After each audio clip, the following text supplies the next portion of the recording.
What's up, everybody? My name is Sly, and if your brain replays every conversation like it's trying to prevent a catastrophe, you're not alone. You're not crazy. I see you. And so today we are going to be talking about the cost of being the aware one. So today I'm going to share what being the aware one has cost me, how it started, what it stole from me, and with the first thing I'm learning to is to come home to myself. And for those of you joining us for the first time, us meaning me, as if there's other people here with me, it's just me. For those joining me for the first time, my name is Sly. And yes, as you can tell, my voice is shaky, so I will go ahead and name that right off the bat. I'm still new on camera. This is my third episode. I'm back again. Hey. And so I this is me just building a muscle in real time. So I wanted to say this. If you see me blinking a lot, mind your business. Okay. That's my nervous system doing cardio. So yes, I'm nervous. Getting used to being on camera. So thank you for being here. There's no perfection. My goal is just to be present with you for the next few minutes that we're together. Yeah. Okay. So if you're new, welcome. This is the video version of my Substack, Honest Stories, Nervous System Healing, and a soft place for, I want to say, my deep feelers to come up for air and the highly sensitive person as well. So all of you are welcome. So I want to go back. Episode one was how I stopped abandoning myself. And episode two was about not shrinking in friendships. And today is the nervous system root of how both became part of me. How should I say this? It's the nervous system root of both, which is the part of us that becomes so hyper aware, which is so that we can stay safe, but then we forget how to rest. So if today hits, please go watch episode one and two because it'll connect the dots like, how should I say, like a healing, like a little healing trilogy, because it'll be, you'll watch episode one, episode two, and then today's episode. So thank you for being here again. I wanted to share something personal because it shaped my nervous system. I I lost my brother Andrew at a very young age, at 14 years old, and I witnessed him drown. And that was, I want to say, about 30 years ago. And I didn't have the language or support to process that kind of grief. And I did share a little bit about that on the first episode. And I think that when grief goes unprocessed, it doesn't disappear. It just teaches your body to stay alert, which is what it taught my body. I stay alert. I anticipate loss. I read the room. I don't get don't get caught off guard. And so I end up becoming the one who notices everything. I mean, everything. I notice energy, tones that people speak in, their pauses, their micro shifts. Like it is just so exhausting. But due to the loss of my brother at a very young age, I decided that I wanted to become a nurse and go into the medical field. So I am a practicing pediatric registered nurse currently, because serving others felt more natural to me. Caring for others makes a lot of sense to me, but there's a cost to it. When you're always scanning, You're rarely resting, and that's me all day long. And I'm just now learning to rest and let that let that rest. Just not focus too much on, oh, what's this person doing? What's going on here? What's going to happen next? Like that hypervigilance is become so exhausting that I'm starting to train myself how to rest. So it's like, how would I say it? Like you're technically alive, but you're always on duty. Like you're the security guard that never takes time off. That's my nervous system. That's how my nervous system has been. So, let me give you like a real scenario. I can go to, well, let's use an example of having a conversation with a friend. I can have a conversation with a friend, and when I'm done having the conversation, um, my brain is still having like an after party. And I'm like, Sai, why? So let's say I finish visiting with my friend, I come home and I'm just going to relax. So I take a shower. Now, while I'm in the shower, why am I replaying the whole conversation? Just replaying the whole conversation like, oh, what did I say? How did I say it? Was it weird? Did I talk too much? And at all this while, I'm just rinsing the conditioner off my head, my hair. And I'm like, wait, and then I have to catch myself. So, what I'm training myself to do is not shower with it being quiet in the shower. I play music now because the music will help distract me from staying in that loop of just always just replaying, what did I say? Was that weird? Did my tone sound rude? Did I say too much? Did I say the wrong thing?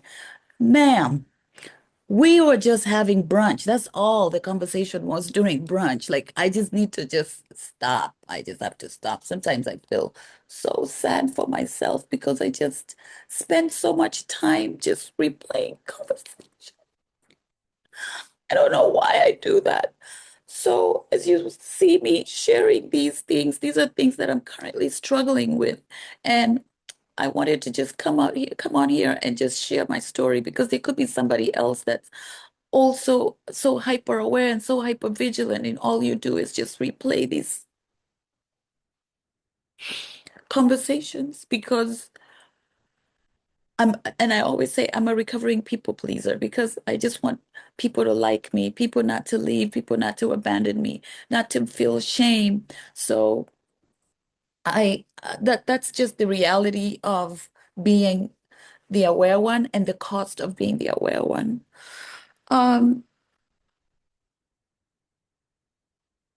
yeah. And what I've been learning is that for the last 5.5 years, I've been doing just some quiet healing work and healing my nervous system so that it can calm down. Because this also translates to my immune system just being so hyperactive. And from that, I ended up having rheumatoid arthritis and fibromyalgia, migraines. Like it all translates into your whole body system. As a nurse, I'm starting to put these things together because I am just hyper aware, and so is my immune system. So I'm just trying to calm everything down. And this has been helpful just to talk out loud about it, and also been doing therapy for the last 5.5 years. And I think that has prepared me to be able to come on here and be able to share this. And because I'm also learning, like noticing everything isn't always an intuition. My God, sometimes it's just a protector. And the protector's job is noble, but I think at this point, I've been telling myself, Sly, this is outdated now. You are just doing way too much. And it's like trying to prevent rejection, conflict, shame, and abandonment. But making sure that I don't mess up. And that is so exhausting. I am just, oh, guys, I can't even tell you just how good this feels to be able to come on camera, even though I'm scared, my voice is shaky, it's messy, I'm crying, I'm tears are coming. I'm allowing myself to just have all those feelings and just feel them and not fight them and not suppress them because I'm learning that also when you suppress things, they turn into depression. And I no, I'm done. I am done.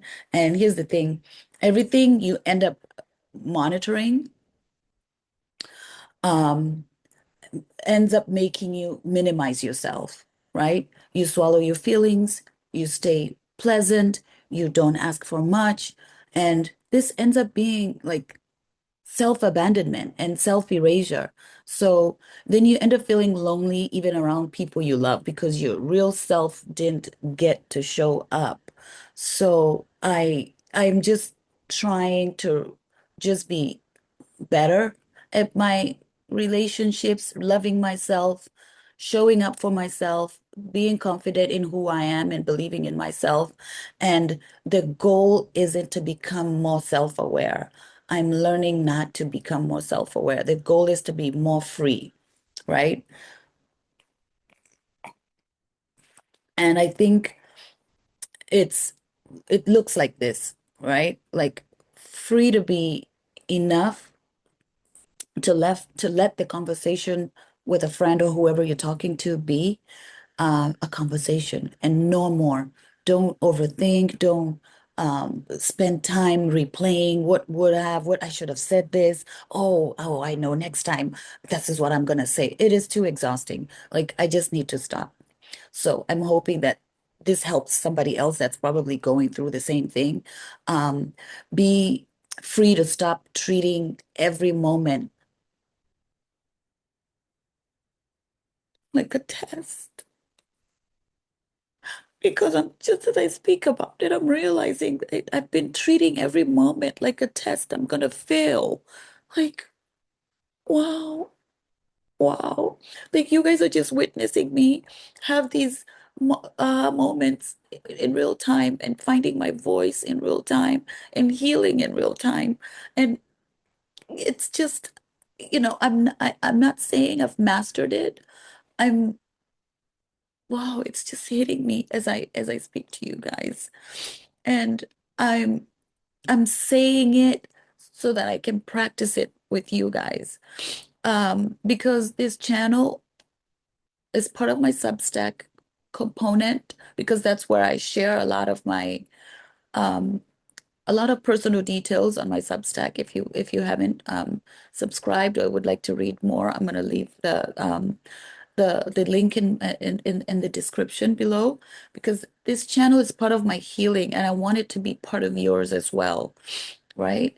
I and again, if you haven't seen episode 1 on how I stopped abandoning myself and episode 2 about shallow friendships, it explains, especially episode 1 explains why we abandon ourselves.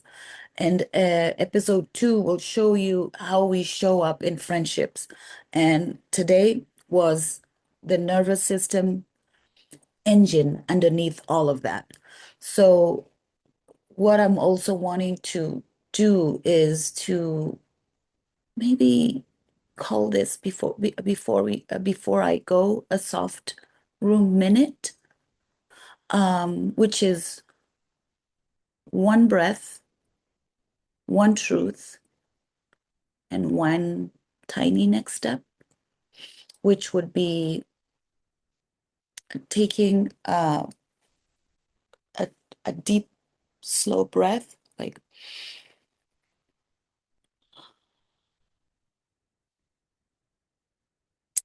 and then the second thing would be to name it.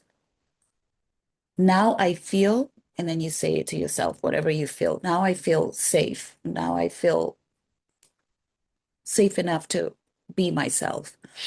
And then I would soften it. Soften it would be to drop my shoulders, just drop my shoulders, which helps me relax, and unclench my jaw. And clench my jaw. And then you choose it, which is one kind thing that I'll do for myself. And it can be like a glass of water, which I have a glass of water. Sip some water, right? Or you can do a stretch. You can go outside for a walk, or you can text someone safe. And that's all. We're not going to fix our whole life. We're just coming back to ourselves. And that's what I'm trying to do is learn how to come back to myself. And if this hits you, you're not alone. I am a fellow deep feeler and a highly sensitive person. And I wanted to share what it has cost me for being the aware one. And I hope, excuse me, I want you to know that you're not alone. You're not too much. Your sensitivity is not a flaw. It is actually a superpower. You are a deep feeler with a nervous system that learned to work overtime. And we're done. No more overtime. We're not working overtime. We're going to be kind to ourselves. We're going to be gentle with ourselves and we're going to love ourselves. And if you want to help me build this soft room, leave me a comment below, and let me know, when does your aware one show up? As I said, mine shows up when I'm in the shower. Um, I'd like to know when your aware one shows up. You don't need to leave any, details, only if you feel safe. No names, just your truth. And I hope this was helpful. Thank you for being patient with me. Thank you for witnessing me as I'm finding my voice, as I'm coming home to myself, and again, learning to be seen and being comfortable with being seen. Thank you again, and I'll see you tomorrow.